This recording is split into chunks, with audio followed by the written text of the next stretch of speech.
My name is Shawn, 41. I consider myself a designer, and the medium I work in mostly is wood. I do handcrafted modern furniture of a very minimal, almost Danish Scandinavian style.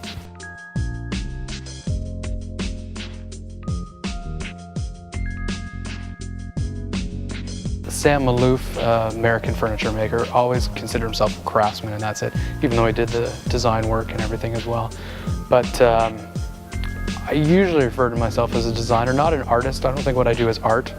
You know, somebody may look at it and think it's artistic, and sure enough, I think that's a part of it, but it's definitely not art. I'm making furniture to use and to enjoy in that regard. But I think I would consider myself a designer first and foremost. I spent most of my adult life working in the bicycle industry, and so bicycles have always had a sort of place close to my heart. And for me, the bicycle is probably the greatest invention. It's just so simple. You know, it's the most efficient form of human transport, but it's just such a simple thing that anybody and their dog has probably ridden or knows how to ride a bicycle.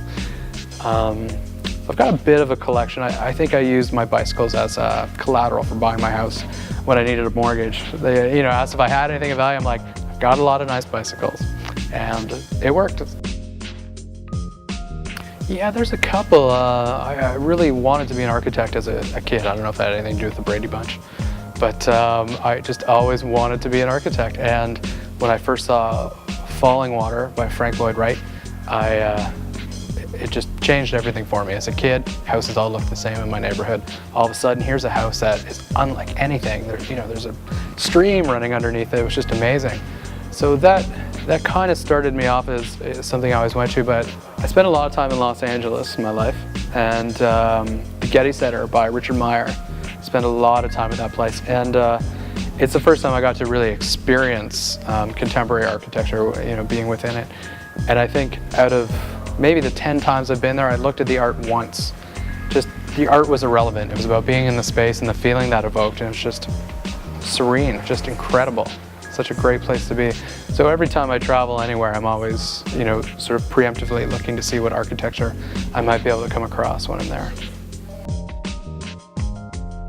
I'm pretty singularly focused. I look at objects, I look at things. Everything in life influences you in one way or another. You're not always acutely aware of where it comes from directly. And sometimes I might not see inspiration for my work until after the piece is done, and I can look back and see where it came from. But I don't think there are too many things that directly influence what I do. It's just taking it all in and disseminating that. Whatever comes out is what comes out. I've thought about that a bit. There's probably 3 I'd be interested in working with anyways. Jasper Morrison would be one, and Naoto Fukasawa for 2. And Konstantin Grikic as well. Somebody else that I think we sort of, although we work in different mediums a lot, I think we design in a similar way.